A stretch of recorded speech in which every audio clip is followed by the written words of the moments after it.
Farsi. Farsi. Take the middle seat. Ladies and gentlemen, welcome. My name is Stephen Sequeira. I'm the Secretary of the Committee on the Exercise of the Inalienable Rights of the Palestinian People. Welcome this afternoon. We have distinguished Professor Noam Chomsky, who will take your questions. But to present him, I have our Vice Chair of the Committee on the Exercise of the Inalienable Rights of the Palestinian People, Ambassador Zahir Tanin. Ambassador Tanin, you have the floor. Thank you. Good afternoon. Welcome to this press conference.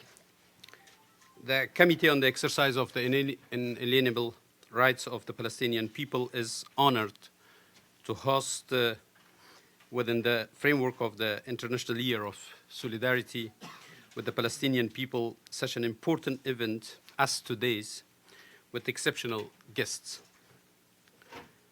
On behalf of the Palestinian Rights Committee, I am very pleased to welcome Professor Noam Chomsky, though I am certain he needs no introductions. Professor Chomsky is undoubtedly one of the most prominent critical thinkers of our time. His extensive study and work on the Israeli-Palestinian conflict over the past 40 years could not be more relevant and pertinent than at this particular juncture. Professor Chomsky will deliver a lecture at 3 p.m. in the General Assembly. In the General Assembly Hall. Previously, it was informed to all that was ECOSOC, its General Assembly Hall, on the prospects for resolving the Israeli-Palestinian conflicts in light of recent events. His lecture will be followed by a discussion and Q&A session with Amy Goodman, a journalist and host at Democracy Now! Professor Chomsky will now first give a short statement, after which we will open the floor for questions from the media. Professor, the floor is yours. Thank you all very much for coming. I'm very pleased to be here and look forward to discussing whatever issues you have on your mind and would like to bring up. So I'll keep to a very brief statement. That floor is yours. Ladies and gentlemen, the floor is yours. And we can only take questions in English, I regret.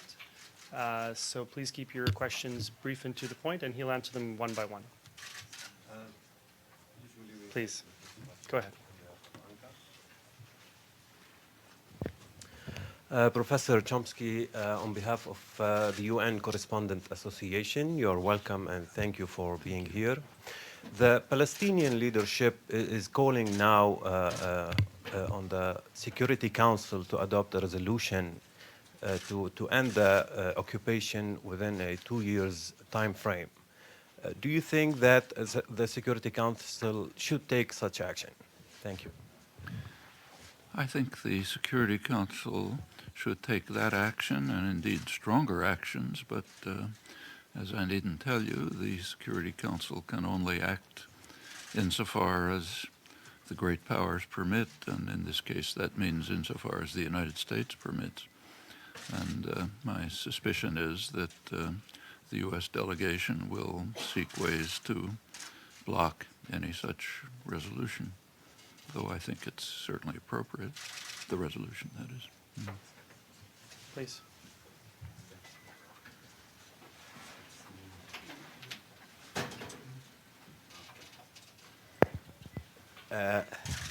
Thank you, Professor Chomsky. I wonder what moral position would you take if you were a Palestinian and you have the choice under the occupation and you have the Islamic state that you see nowadays and the Arab authoritarian regimes. What is the choice that you take the moral one. The moral choice for the Palestinians? Yeah, thank you. Well, the moral choice is to resist the occupation. They have limited options. The moral choices cannot be divorced from the tactical judgments about the consequences of actions. So there's no such thing as moral choices in a universe divorced from the one in which we exist. And in the universe in which we exist, the moral choices are limited, but they are not non-existent.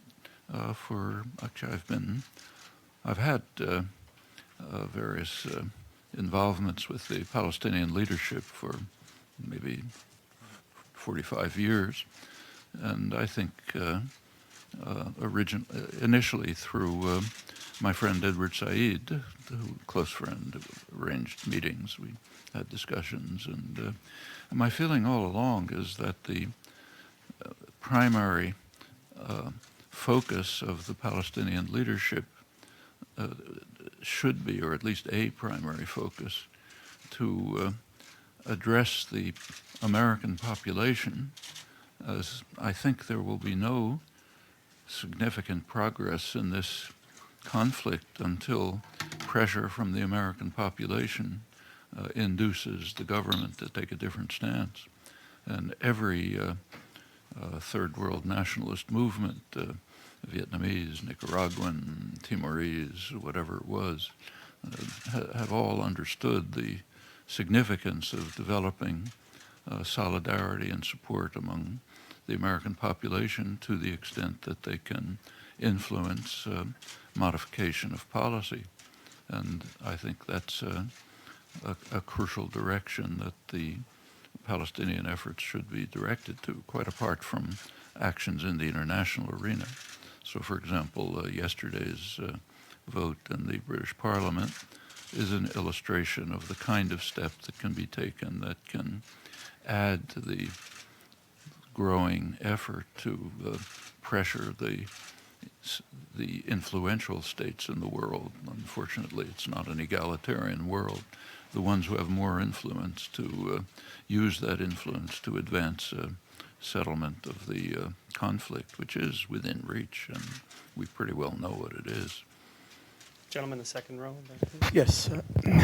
Thank you, Professor Chomsky. My name is Abdul Hamid Sayam from the daily Al-Quds Al-Arabi that's based in London. And my question, Mr.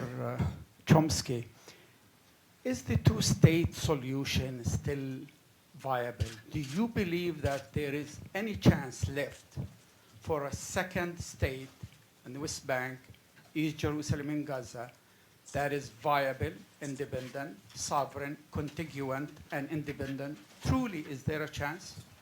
Is there a chance for a two-state settlement with an independent, viable Palestinian state? Yeah, there's a chance, and I don't think it's hard to see how it could be reached. It's come fairly close a number of times. So, for example, the Taba negotiations in January 2001 approached a settlement that might have been viable. In fact, as you may recall, in the final press conference of the negotiators, Israeli and Palestinian, they did inform the press that if they had a bit more time, they might have actually settled the remaining issues. There were several outstanding issues remaining. And although lots has happened since then, I don't see any reason to doubt that a settlement roughly along the lines that they were discussing could be implemented. It will require that, as I said before, that the United States be willing to accept such a settlement. So far, that hasn't happened. I mean, as you know, just 3 years ago, President Obama vetoed a Security Council resolution. His delegation vetoed a Security Council resolution which called for the implementation of official U.S. policy. As long as that continues to be the stance, I think there will be one roadblock after another. Sure. Thanks a lot. Matthew Lee, Inner City Press, on behalf of the Free UN Coalition for Access. Thanks a lot for this briefing. I wanted to ask, obviously the U.S. has a veto in the Security Council, as do the other four, and they had a veto in choosing Ban Ki-moon as the Secretary General and him being renewed. Now that he's in his second term, I wonder, how do you, just since you're here at the UN, how do you view sort of the UN Secretariat, UNRWA, the whole kind of UN machinery on the question of Palestine? How do you view it as even-handed between the two sides, or as so? And the other, if you're willing to go one beyond Palestine, is I'd love to hear your analysis of the situation in Kobani in Syria with the Kurds, but only if time permits. Thank you. Well, the situation with regard to the UN leadership, one has to always qualify. There's a certain range of options open to the UN leadership, but obviously the UN cannot proceed beyond the bounds permitted by the great powers. And in this particular case, Israel-Palestine, that means primarily the United States. The record of is overwhelming and very clear for almost 50 years. And I think within those bounds, the UN leadership has done about what it could. I mean, you can criticize this or that judgment, but the limits are fairly narrow. As I just mentioned, there was even a U.S. veto of a resolution endorsing official U.S. policy. That's pretty extreme and indicates what the limits are, once again. With regard to Kobani, it's a shocking situation. This morning's newspaper, as you read, described a Turkish military operation against Kurds in Turkey, not against ISIS a couple of kilometers across the border, where they're in danger of being slaughtered. As long as I think the UN, something should be done at the UN, at least in terms of a very strong resolution to call for a ceasefire. It's hard to impose the use of force, but to the extent that it can be done to try to protect Kobani from destruction at the hands of ISIS, which could be a major massacre with enormous consequences. The strategic significance of the town in the Kurdish region is pretty obvious, and Turkey's role is critical in this. If we could try to keep questions to Israel-Palestine, I'd appreciate that. Madam in the second row, please. Thank you. Evelyn Leopold. Do you see a trend in Western Europe after Sweden and the British Parliament, which doesn't necessarily commit the UK government, toward recognizing Palestine as a state, which would very much isolate the US? I'm not sure that's... and secondly, do you see the Israeli criticism deteriorating into anti-Semitism? It doesn't mean that you have to be an anti-Semite to criticize Israel. The two, as you and I know, can be very separate. But do you see that trend in Europe and elsewhere, and especially in the Arab world? Well, the classic discussion of this was given by Israel's UN ambassador, Abba Eban, back about must have been around 1970. He has an interesting article which you might want to look up. It appeared in Congress Weekly, which is a major journal of the American Jewish community, the kind of more liberal segment of the organized American Jewish community. And in that, he essentially gives his instructions to the American Jewish community. And what he says is, your task is to convince the population and the world that any criticism of Israel is either anti-Semitism or, in the case of Jews, is an indication of Jewish self-hatred. And he actually mentioned two people. One was I.F. Stone, and the other was me. So I was happy to be designated as a neurotic, self-hating Jew. Actually, there's a history, which I presume Abba Eban knows, certainly anyone with a Jewish education knows, a real Jewish education. This goes right back to the Bible. The first person to use this argument was King Ahab, Kings 2. He was the epitome of evil in the Bible. And Ahab and Jezebel, everyone knows the story. At one point, the king called the prophet Elijah to him and demanded of the prophet that he condemned the prophet Elijah as, the Hebrew phrase is Ocher Yisrael. Right translation would be hater of Israel. He asked him, why are you a hater of Israel? What the prophet was doing, of course, was condemning the acts of the evil king. And for the totalitarian mentality, the power center is identified with the society, the culture, the community, and so on. So if you condemn the power center, you're condemning the country, the nation, the history, and the culture. So the prophet Elijah was a hater of Israel. And the person who issued the condemnation was the epitome of evil in the Bible. So we have a choice. Do we want to join Elijah, or do we want to join King Ahab, as Abba Eban recommended? As for the first part of your question, I think the British vote yesterday was, as the press correctly pointed out, symbolic. The Conservative Party essentially abstained, following Israel's request that they ignore the vote. And the Prime Minister Cameron made it clear, stated that this would not affect British policy. However, it does affect British policy.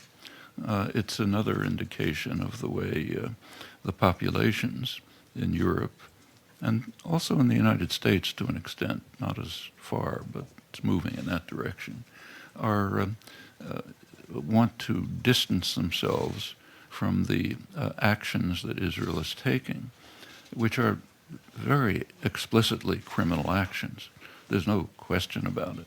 They're in violation of direct orders of the Security Council, of the judgment of the World Court.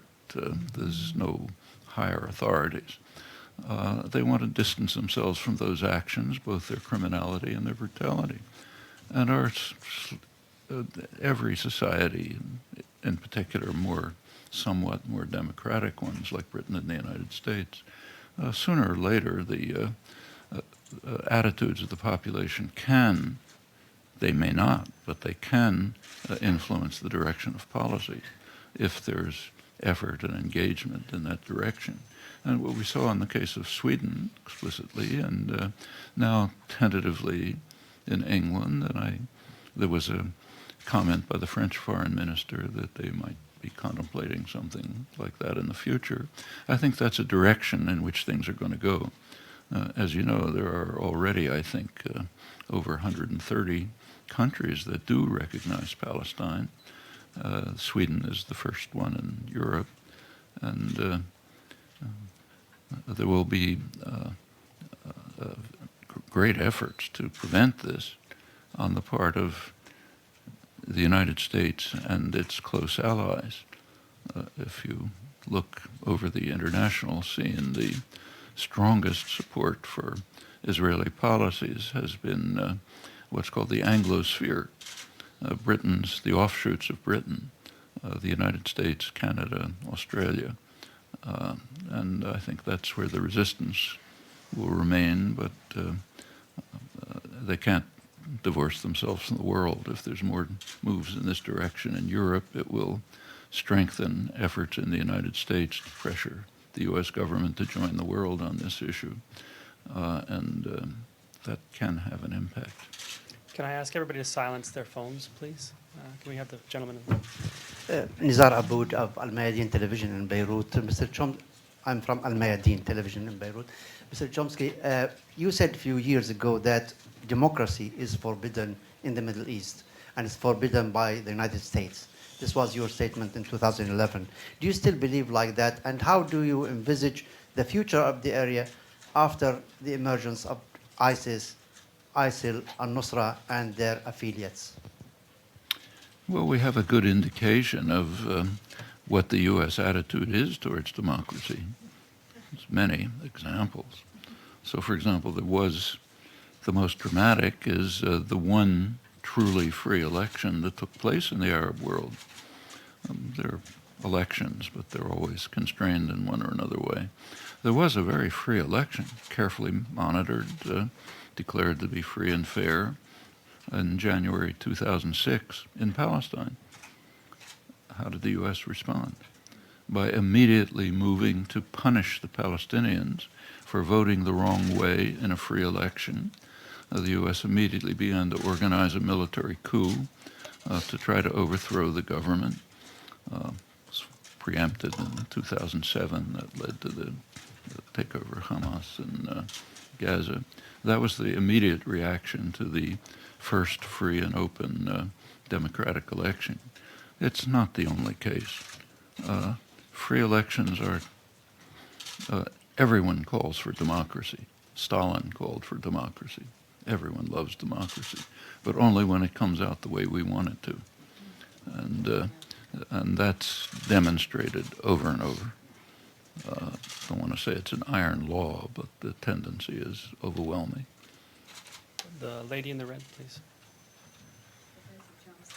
I didn't get to the ISIS point. Yeah. Okay. Well, come back.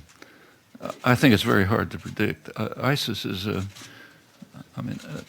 there is a background.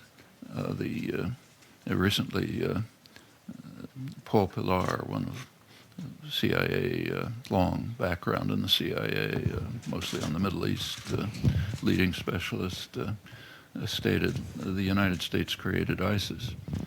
Graham Fuller, also long background in the CIA, leading analyst of Middle East policies, recently had an article headlined "The United States Created ISIS." Both of them said, look, the U.S. didn't actually create it. It simply created the conditions from which it arose. When the fragile society of Iraq, fragile for all kind of reasons we can go into, but when that society was hit by a sledgehammer and smashed to pieces, lots of very unpleasant and ugly consequences arose, quite apart from the destruction, the killings, the exiles, and so on. One of them was inciting sectarian conflict. Previously, it had been pretty subdued. So Baghdad was a mixed city. People lived all over. Often people didn't even know whether their neighbor was Shiite or Sunni. Like you don't know if your neighbor is one or another branch of Protestant, let's say. Within a short time after the invasion, U.S.-British invasion, which immediately imposed sectarian divisions, sectarian conflicts began to arise. Out of this, they're tearing Iraq to shreds, they're tearing the regions to shreds. An extremist fringe developed, ISIS, which is an extremist branch of the most extreme fundamentalist branch of Islam, Saudi, Wahhabi, Salafi doctrine, already extremist. This one, an extremist branch of it. Its military victories are quite startling. It's hard to think of anything like it. The Iraqi army is 350,000 men. It's an army that has fought bitter wars. In the case of Iran, it's a serious war, went on for years.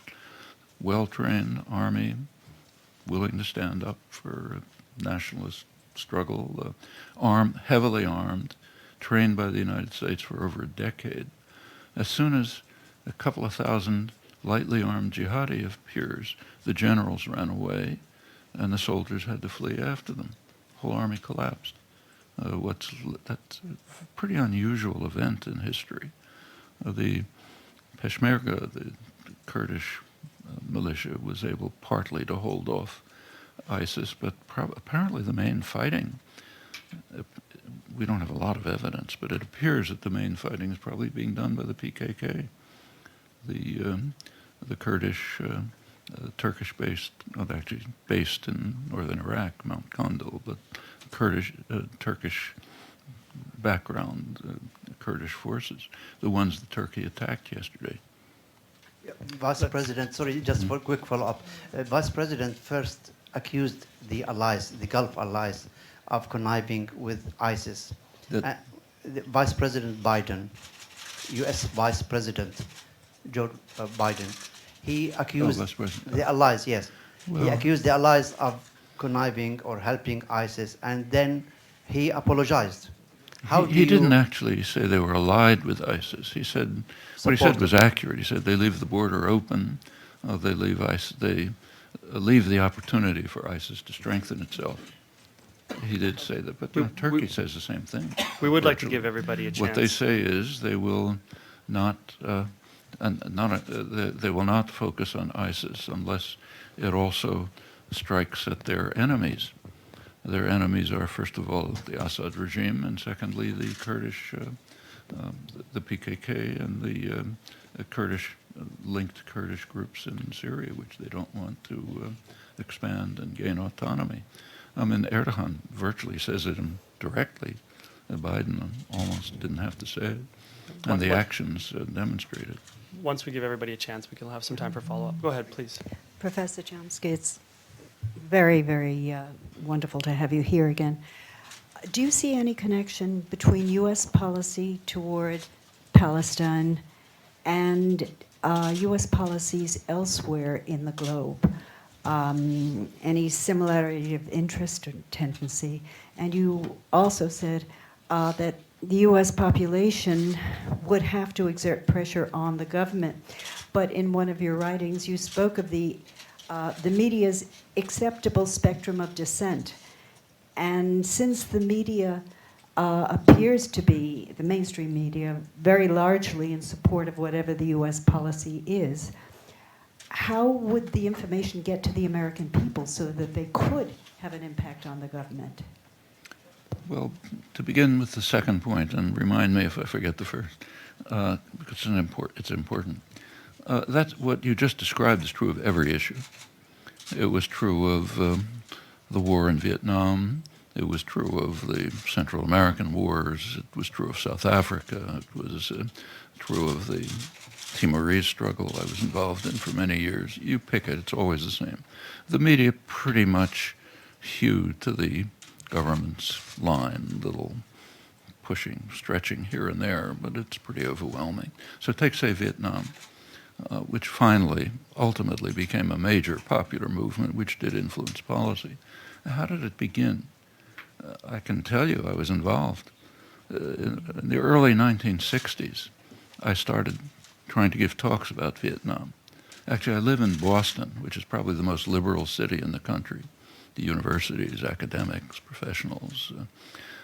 I would give talks in somebody's living room or in a church with maybe 4 people. We'd have to, if we tried to talk about it, we'd have to bring in half a dozen other issues to try to get a small group of people to show up. By 1965, October 1965, the anti-war activists decided to join in the first International Day of Protest. October 15th, 1965 was called as an International Day of Protest against the war in Vietnam. There were big demonstrations all over the world.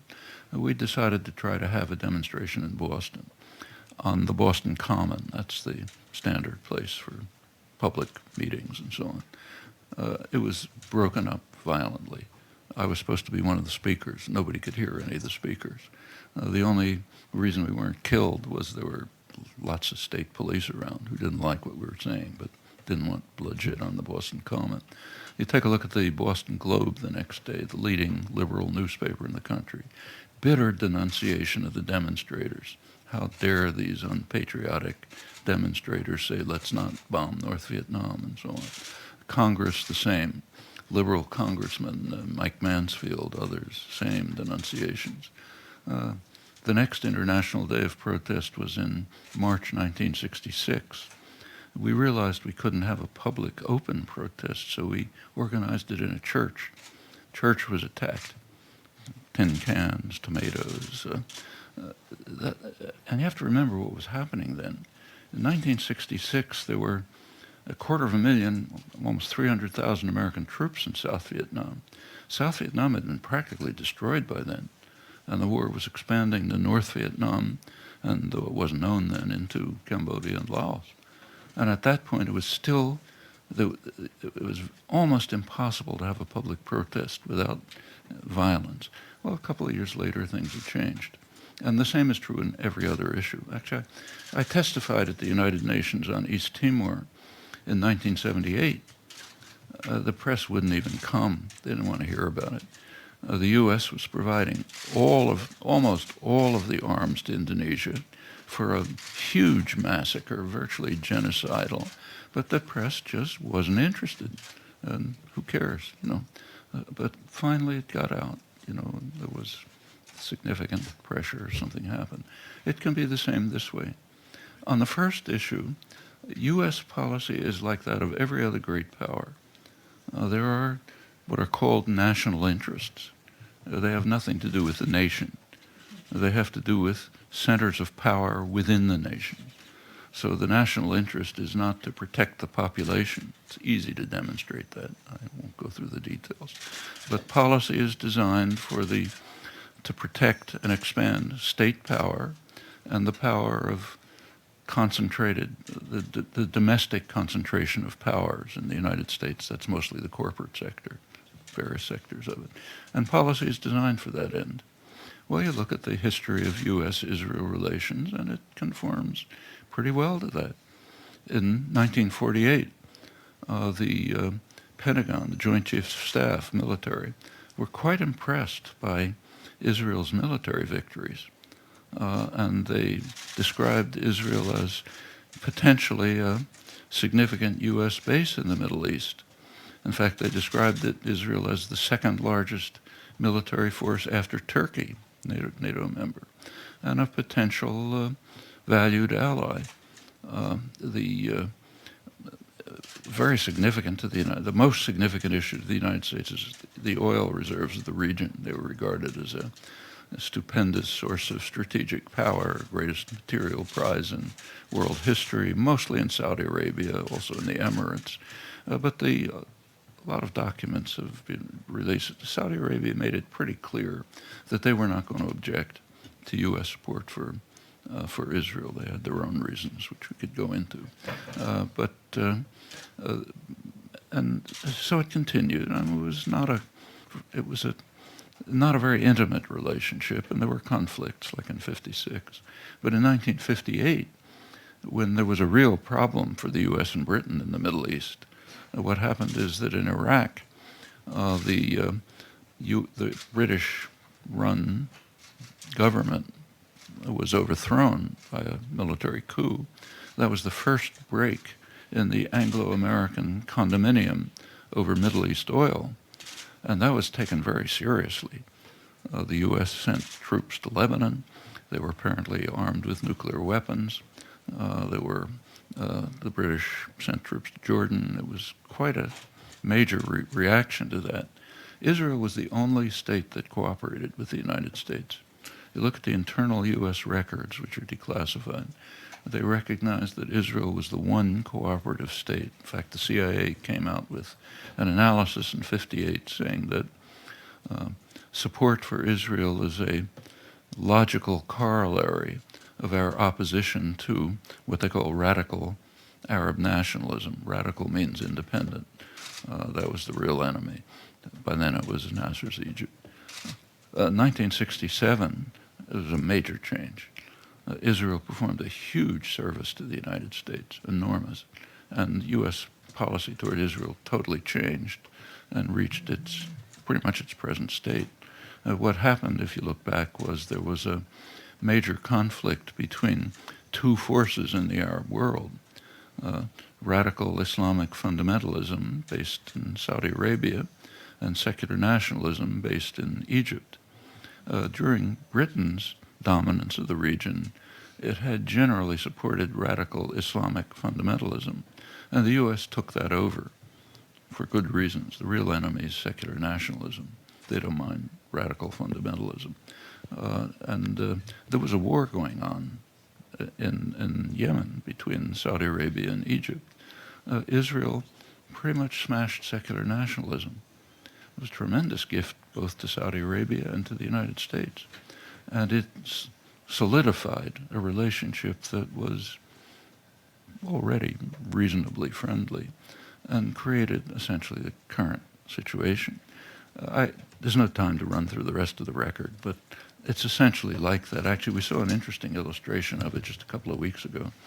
You remember in the midst of Operation Protective Edge, when Israel was smashing Gaza, the attack was so extreme they were beginning to run out of munitions.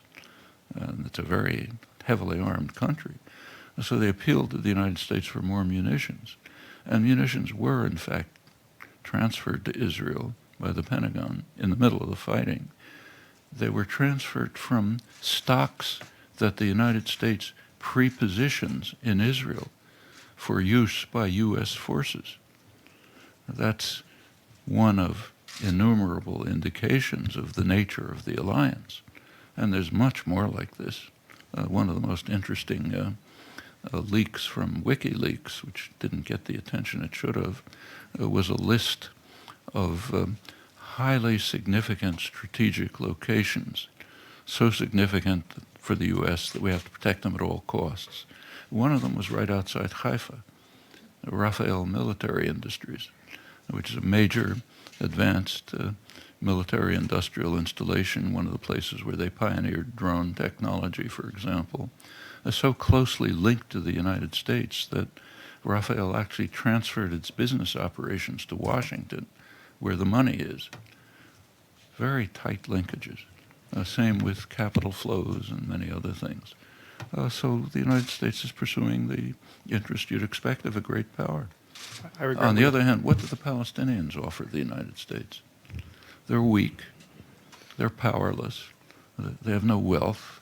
They have only the most tepid support from the Arab rulers. You know, they have to make some gestures of support to quiet their own populations, but nothing real. So no power, no wealth, therefore no rights. Those are, we may not like it, but those are the laws of international relations. The gentleman in the check shirt, and then we have time for only one or two more, please. Hi, Professor Chomsky. My name is Sherwin Briceby, South African Broadcasting. I wonder if you're aware of the passing on Sunday of the Kenyan African intellectual Ali Mazrui, who taught in upstate New York. You were on the Foreign Policy Top 100 Global Thinkers list in 2005, and he shared similar strands to your thinking on the the Palestinian-Israeli conflict. I wonder if you could share a few thoughts on the occasion of his passing. If I could comment on his... On his passing and your experiences with him. He just died a few days ago. On Sunday. Yeah, very important intellectual.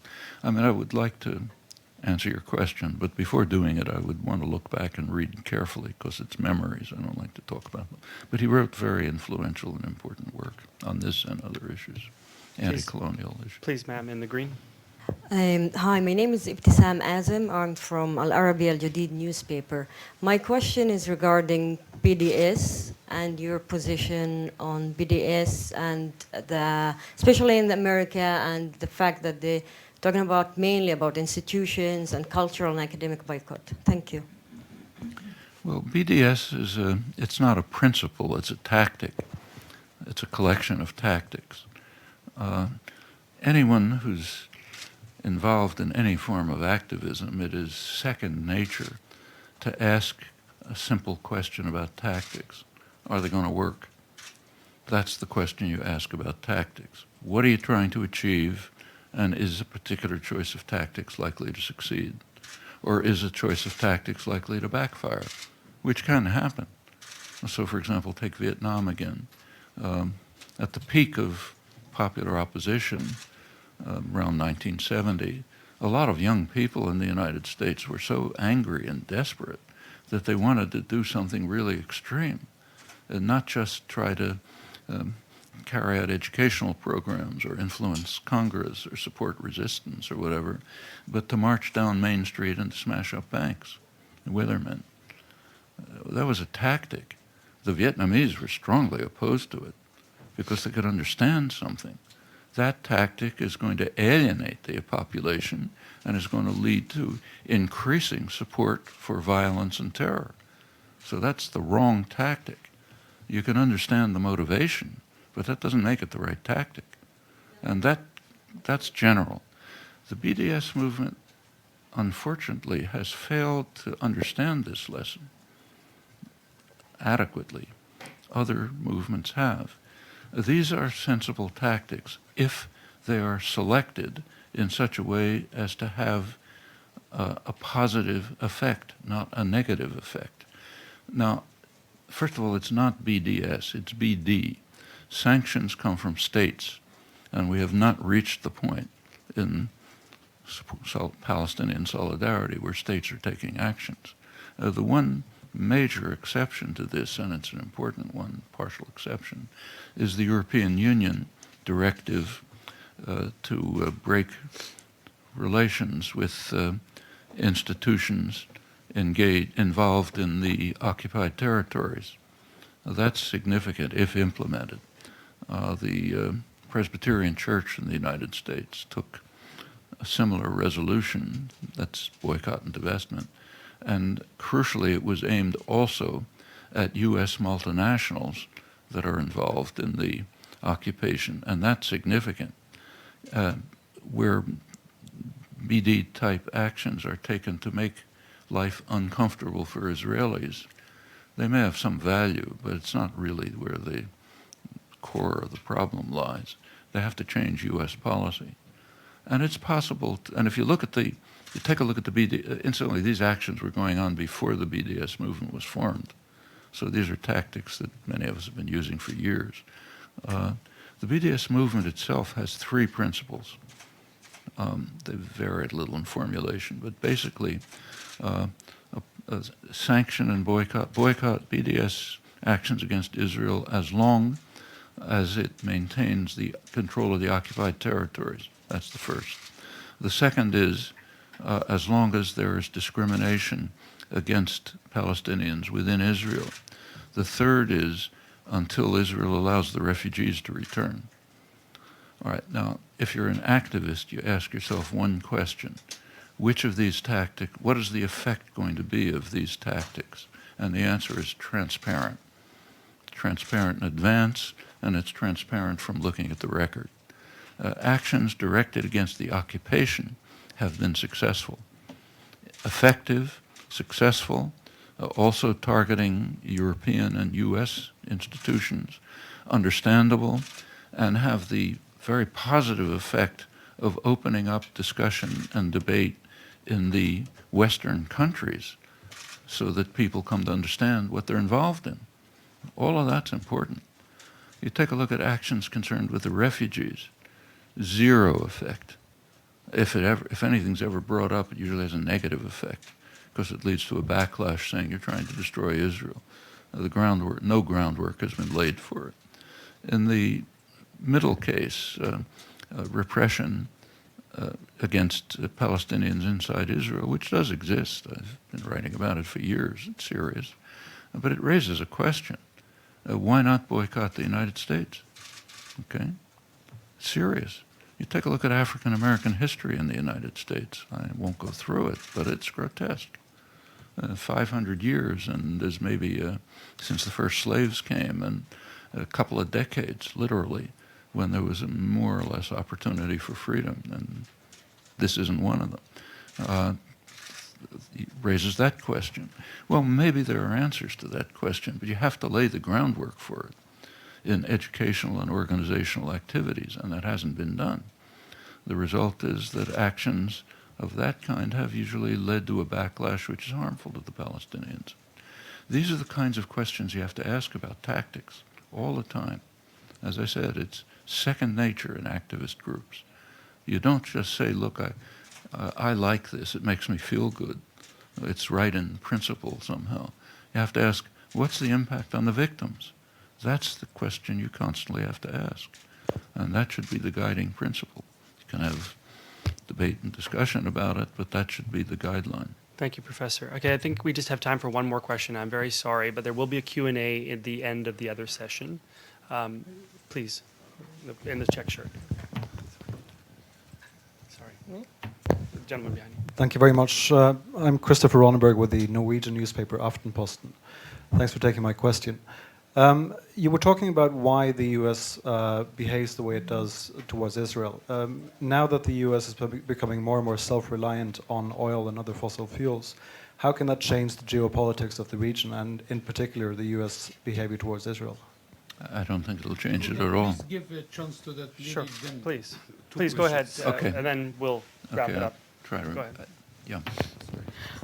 Hello, I'm Anna from Armenia. First of all, Professor Chomsky, I wanted to thank you for your brilliant contribution to science and for your unyielding political activism. We admire you in my country, Armenia, very much for that. You were not afraid to raise your voice, even risking being unpopular, and I think you became even more popular after that. My question is this. There were some reports about genocidal massacres in Middle East and also in Iraq and Syria towards Kurds and Yazidis. And speaking of genocidal issues, I can't but remember first genocide of 20th century, Armenian genocide in 1915, when the term itself, genocide, by Raphael Lemkin was used first when it was created, when he referred to Armenian genocide being deeply shaken by that. Next year, we will mark 100 years since this horrible event happened. What's your stand about this? Thank you very much. Yeah. Well, let me first talk about the oil. My brief answer, I don't think it'll have any effect at all. And we have good reasons to assume that. In the 1950s, the United States was the major oil producer in the world. Didn't use Middle East oil, it was exporting oil. Policies are exactly the same. And if you look through the record, say take when Alaska oil came on stream finally after the rise in oil prices in the early 70s, which the U.S. was not opposed to, incidentally, because U.S. corporations gained, U.S. producers gained. The Alaskan oil mostly went to Asia. You take a look at the Keystone XL pipeline, the big excitement now. If it's built, the oil that goes to the Louisiana refineries are probably going to go somewhere else, not to the United States. The issue all along has not been access. It's been control, and that's quite different. If the U.S. was running 100% on solar energy, I think it would have the same policies towards the Middle East. It's a very powerful instrument of control to have your hand on the spigot, and that's been understood. So you go back 1950, roughly, George Kennan, leading creator of the modern international political system, he explained internally that if the United States controls Middle East oil, it will have veto power over Japanese actions because it'll control Japan's energy resources. You come right up to the present. Zbigniew Brzezinski, one of the main planners, he was kind of critical about the invasion of Iraq, but he nevertheless said that a good side of it would be that if it worked, and the U.S. could control Iraqi oil, which it didn't need, it would have critical leverage over its European allies. Allies means potential enemies. They got to keep them under control. That's great power politics. And all the way through, that's been true. It's still a huge resource, huge potential resource, and control over it and where it goes is a significant instrument in world affairs. So I personally don't think that the U.S. is now becoming, again, a major exporter, which is a disaster for the world. We should not forget that we are really playing with fire. Every drop of oil that's extracted from the ground is another blow in the coffin of the human species. We're coming pretty close to a precipice where we're going to destroy the conditions for decent existence. And unless most of that oil stays in the ground where it has to be, the future for our grandchildren is not very bright. This is constantly neglected when you read the euphoria about the fracking and so on. You read the business press today. They're very excited because the price of gasoline is going to go down in the United States. That's a catastrophe. For the price of gasoline to go down is an utter catastrophe, not a time for euphoria. At least if you can think beyond, how many commodities you can buy tomorrow. If you think about, say, the world your grandchildren will live in. This is just obvious. But unfortunately, it's not the driving force in policy. Anyhow, to get back to the explicit question, I don't think that there'll be an impact on policy because the issue has always been control, not access. And what is your opinion on the genocide of Armenians, Armenian which was slaughter. the first in 20th century?